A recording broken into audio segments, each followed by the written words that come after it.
Very good afternoon, everyone.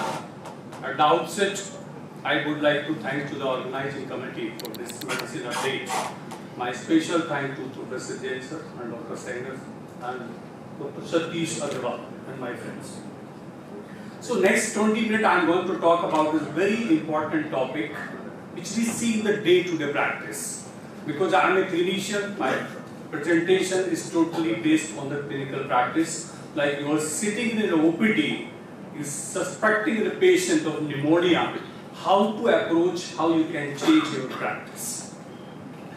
Pneumonia we are reading since the time of MBBS, but still it is incomplete. But I think after 30 minutes of discussion, I will add some point to your clinical practice. So the rule of medicine, whenever we treat any patient, we try to find out where is the enemy.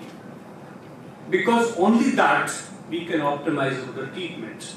We know what is the organism, where is the disease, only then we can give the optimal and suitable antibiotic to that patient. So sometimes we see a patient in an OPD suspecting with pneumonia. Coming with the CT scan picture somewhat like this. So it's very confusing. Pneumonia is there, what antibiotic I have to start? Because in the OPD you are sitting alone. There is no group discussion. Everybody is not practicing in the medicine department alone. And patient is coming this type of accident, what decisions you will take for the starting antibiotics. So before starting any drug, in patients of suspected pneumonia, a clinician has to give the answer of these questions. Where the patient had developed pneumonia, it is in a community or in the hospital or somewhere else. Second question, what is the age of the patient? Because the viral pneumonias are counting about 70% of the pediatric age group and 30% in the adult. Where in the adult, it predominantly the gram-negative infection which is responsible. What is the immune status of the patient? The compromised patient, transplant patients, post-chemotherapy, uncontrolled diabetes. Now we have the large number of the patients who are immunocompromised. They have some different profile of bacteria. What is the radiological patterns that I will discuss, the very important clue by which you can select the antibiotic in that particular patient. Systemic manifestation hemodynamic status, because this is the point by which you will decide whether this patient should be managed in OPD or the patient be in hospitalization or intensive care. And what is the probable organism? Although radiology is not a very classical, but you combine the clinical picture with the radiology, you will be able to find out that this is the organism, probable organism, and I have to select these antibiotics. And where I should treat the patient? In OPD, or in hospital, or in emergency department, or intensive care unit. So clinicians should evaluate their patient on these points. For clinical classification, for a clinician, we have to divide the pneumonia in the community-acquired pneumonia because the bacterial profile is something different.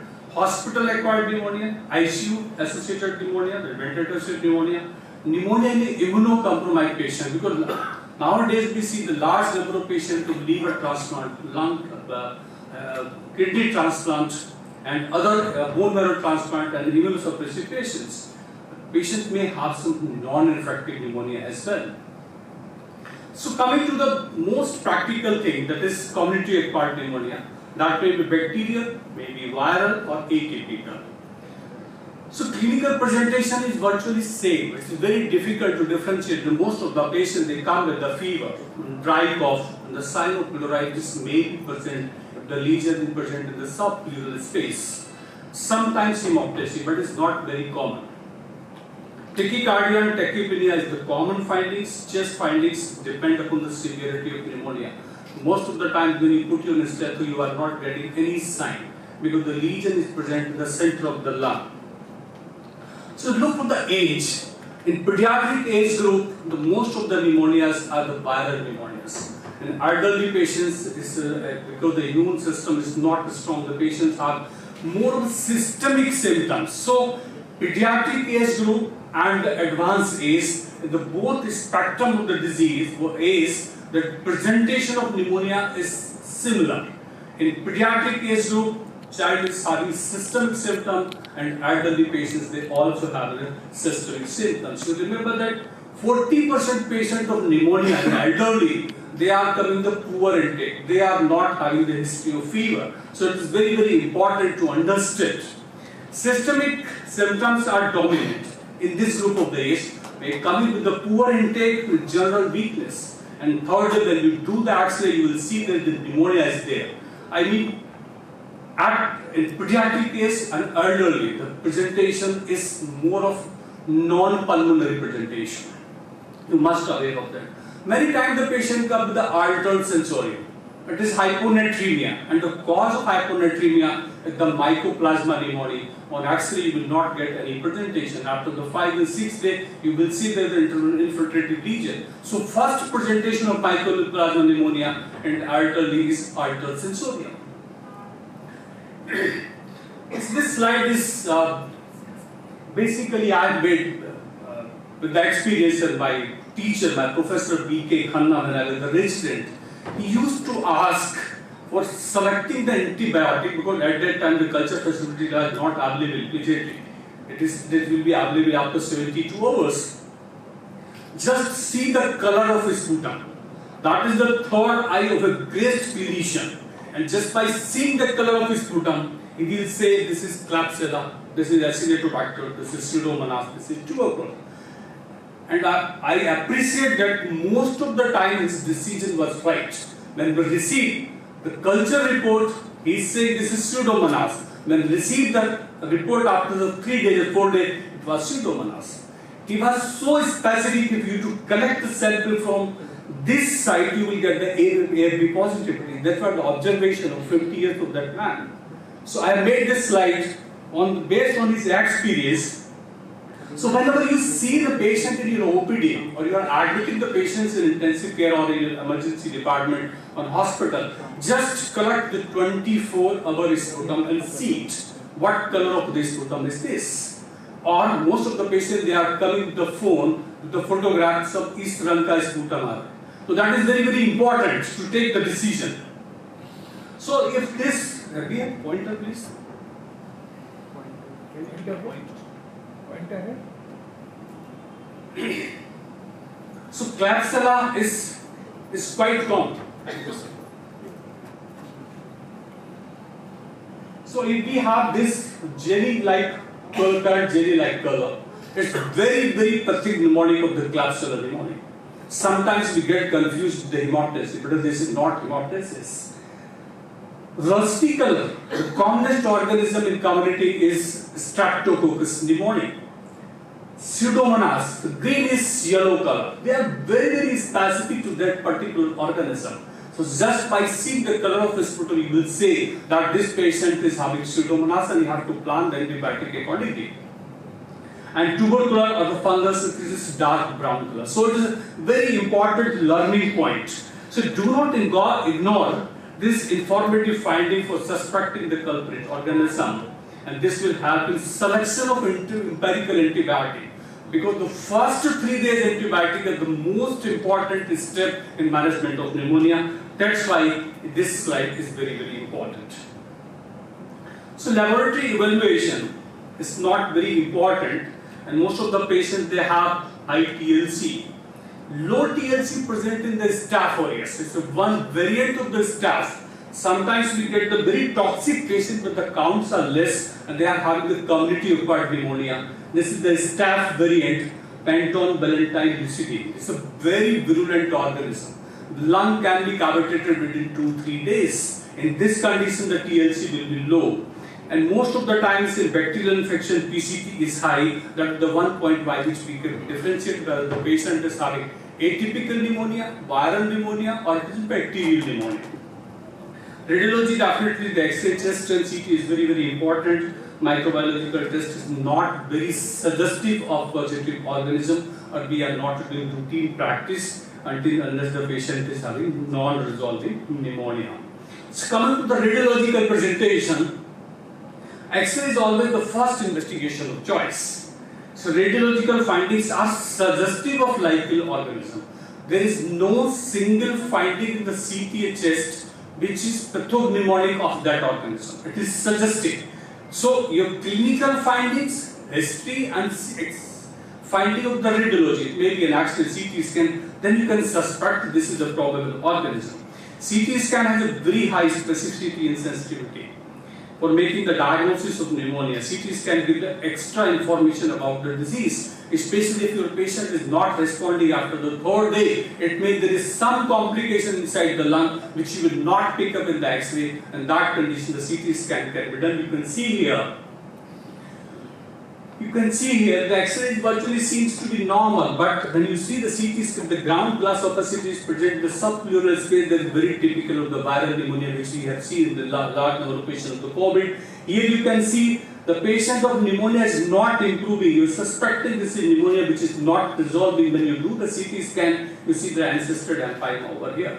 So CT gives more information about the anatomy of the chest and the lung and the thorax. It is indicated especially if your patient is not responding up to your expectations. So where to treat? Your clinical decision is supreme. An experienced clinician can say that this patient will respond in OPD, this patient needs an hospitalization. There is no criteria on which we can say, especially somebody is having hemodynamic instability, then the patient should be admitted to intensive care unit.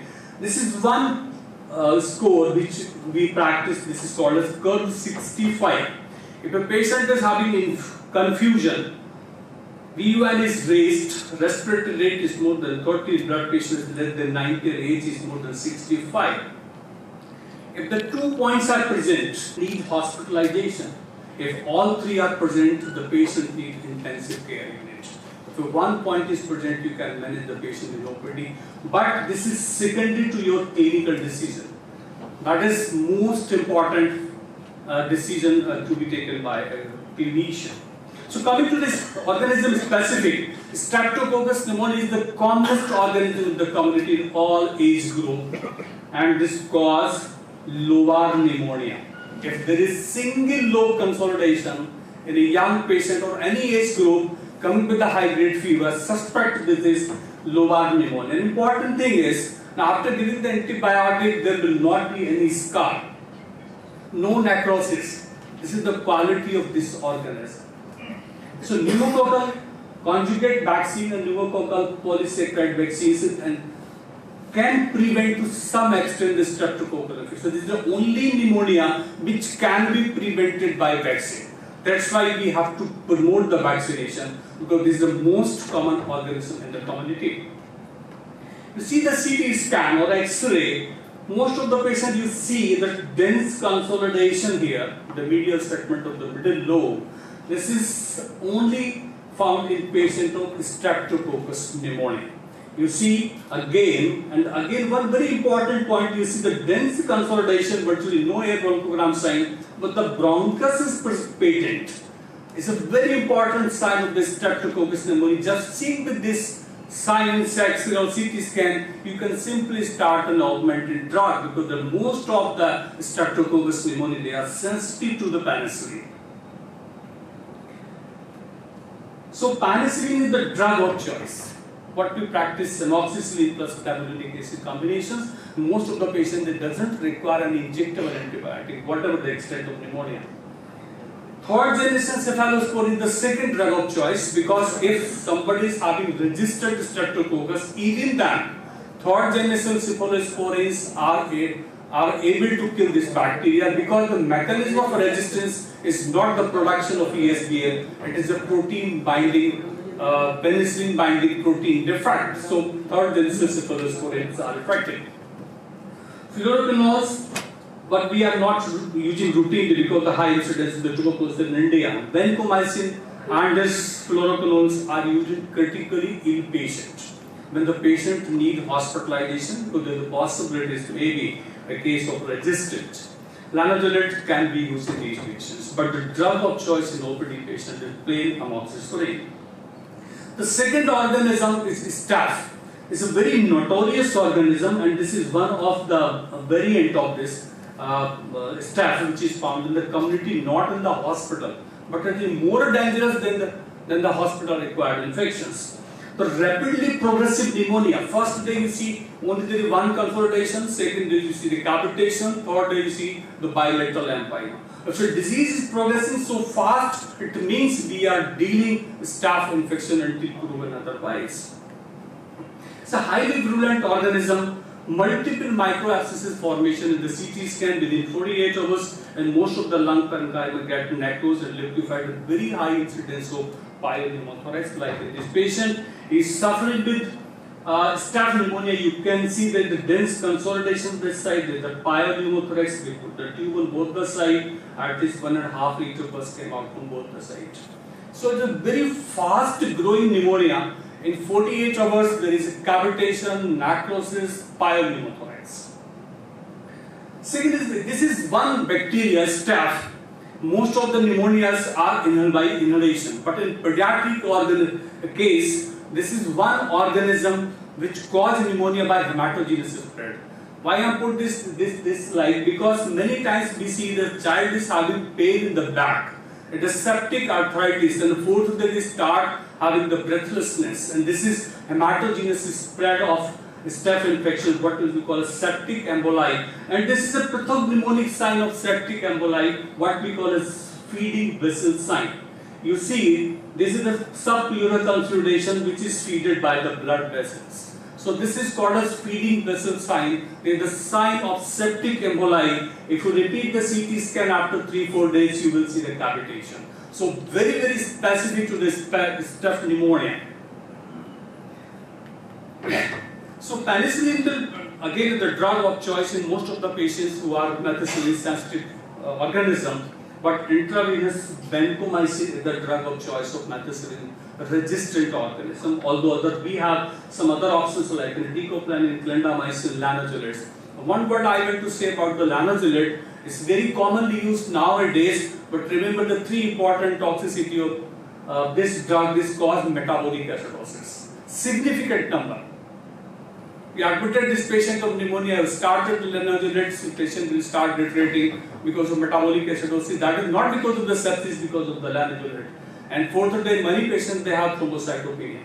So you should be very careful. It is not a replacement of the vancomycin. If you are not able to give the vancomycin because of the renal function, then we can give the lanazolate to that patient. Coming to the third common organism, that is Pseudomonas.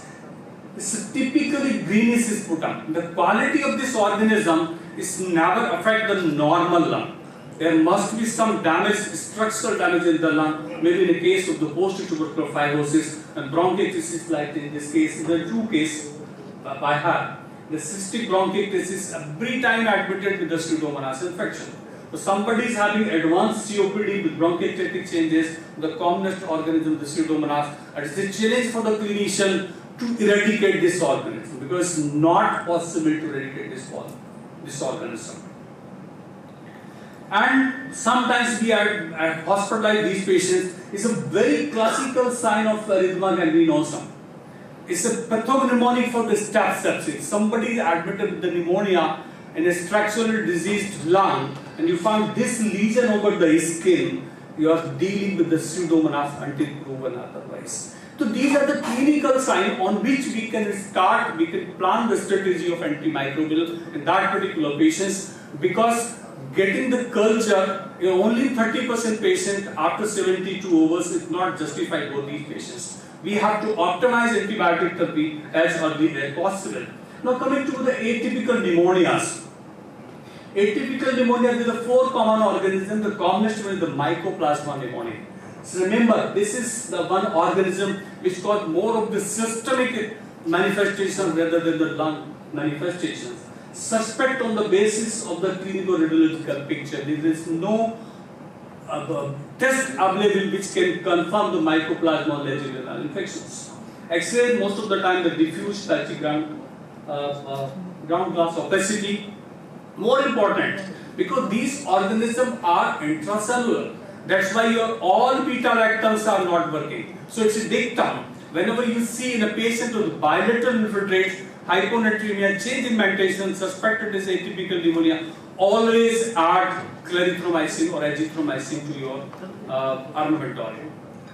You can use the penicillin of any group or beta-lactam, but always combine azithromycin or clarithromycin, because these antibiotics are not working on these organisms because they are intracellular organisms. So the classical of mycoplasma pneumonia, patient is complaining severe pain in the ear. This is found only in case of mycoplasma pneumonia, what we call as bullous laryngitis. So any patient is complaining of the ear pain, ask your ENT people to see whether there is inflammation in the ear or not. That is the diagnostic point of the mycoplasma.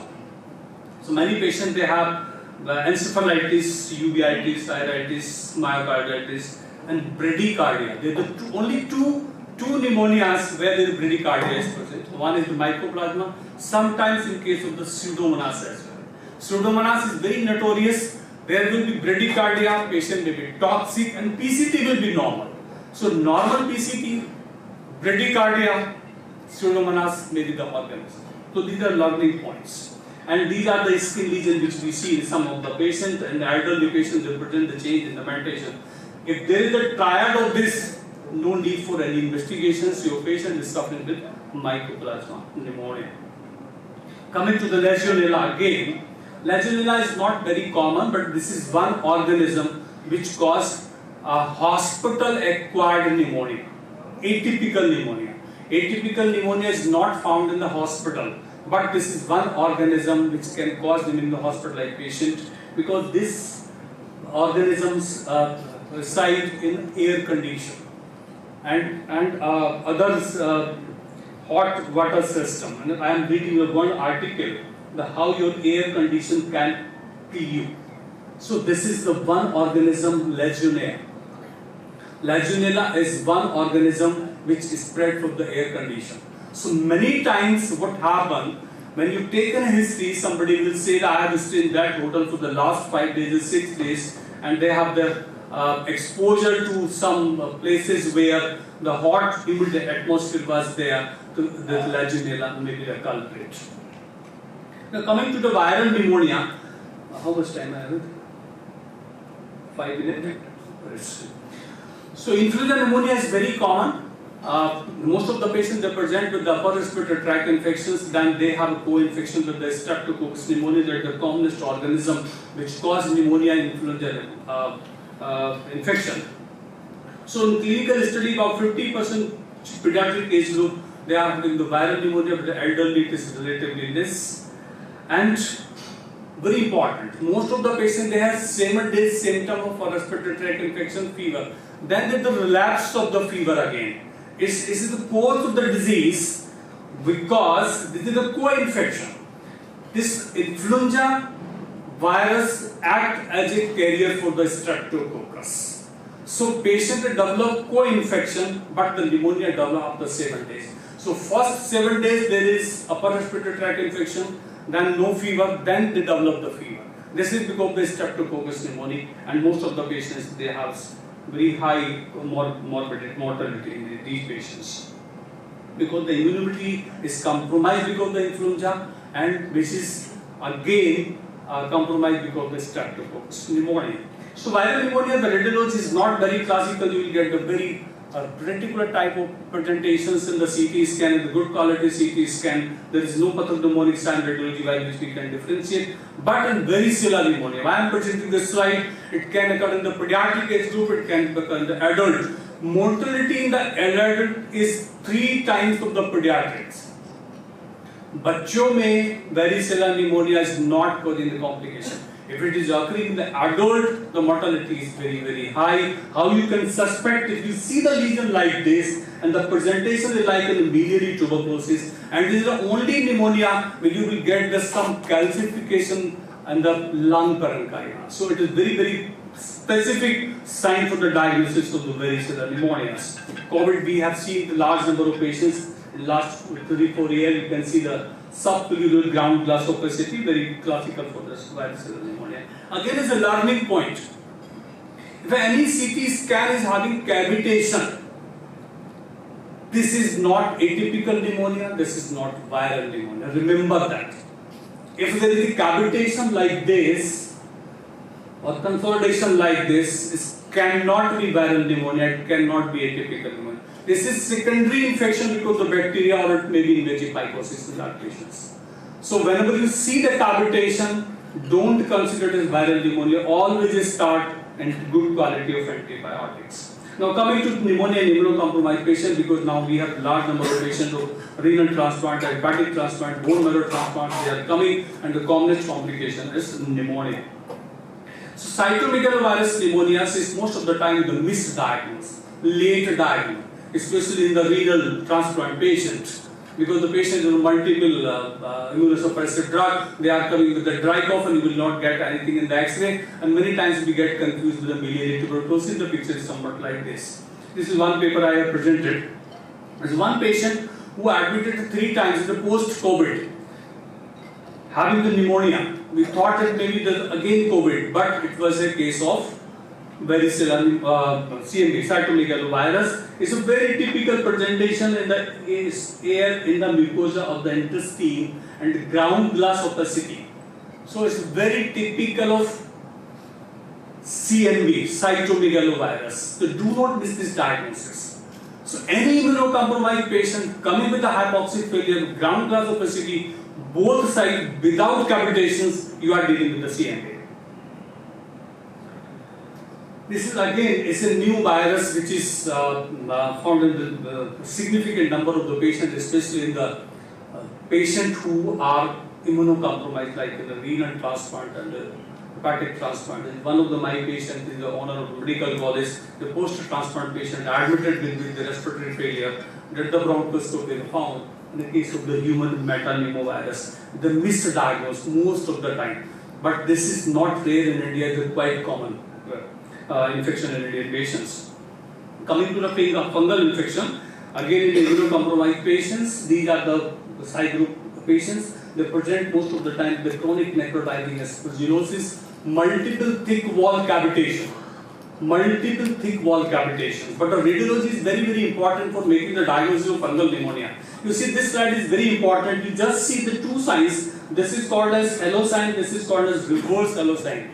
Halo signs with the dense consolidation surrounded by ground glass opacity. Dense consolidation surrounded by the ground glass opacity. This is angiospergic aspergillosis. If there is a cavitation in the center and thick wall cavity here, this is just reverse of this. This is mucormycosis. We have seen the large number of patients during the COVID.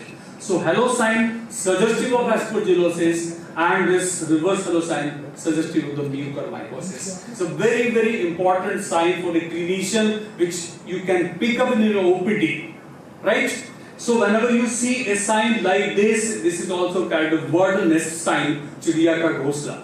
It is very suggestive of mucormycosis. Because before COVID we were not aware of these signs. We have read in the textbook, but we have not noticed it practically. But in this period, we have seen the large number of the patients. So what I mean to say, the halo sign means your patient is immunocompromised. If a CT scan is having pictures somewhat like this, they try to find out the patient may have HIV, uncontrolled diabetes, maybe the post-chemotherapy, maybe the post-transplant. So presence of halo sign means your patient is immunocompromised. And again, the pneumocystis carinii, the name is pneumocystis jirovecii. Many patients of HIV, they are coming with the normal X-ray, respiratory failure, low count, high oxygen demand. Coming to your OPD, SARS बहुत फूल रहा है, saturation 2 minutes.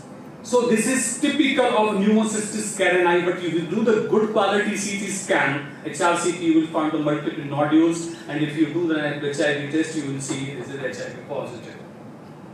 So treatment is, I am not going to discuss. Hospital acquired pneumonia is again is very important. Any patient admitted for the 48 hours in the hospital, then develop pneumonia, this is called as hospital acquired pneumonia. If ventilated for 48 hours, develop pneumonia, this is called as ventilated pneumonia. This is important for the all clinicians because today one of the commonest reason of hospital acquired pneumonia is infected device which we use, because these are the devices which directly inoculating the bacteria into the lung.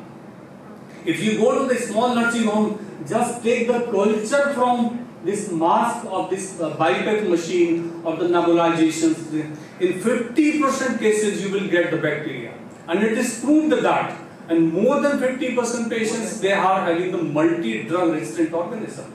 Patient is admitted with acute MI third day, you put a patient on the BiPAP and oxygen therapy, develop Klebsiella pneumonic. The devices. So check it, because this is the reason why the patient develop hospital-acquired pneumonia. Ventilator-associated pneumonia is very common and very devastating conditions, because some of the critical care residents are sitting here. That's why I put the slides. And this is again important. Everything in accident intensive care unit is not pneumonia.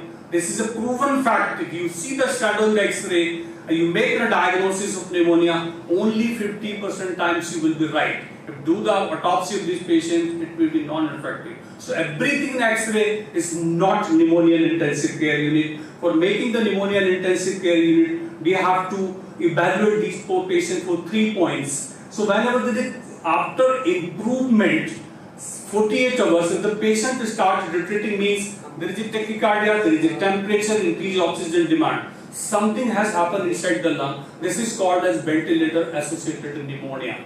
The ventilator-associated event. If this event is because of infection, this is called as ventilator-associated complication. If you prove bacteria, this is called as BAP.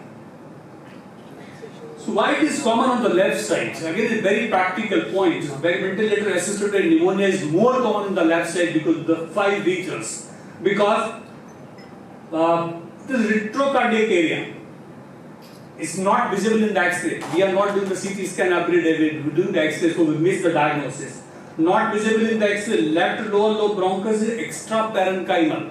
So movement of the bronchus is less. The length is more as compared to the right side. The diameter is less. It is more vertical. So the drainage of secretion is difficult.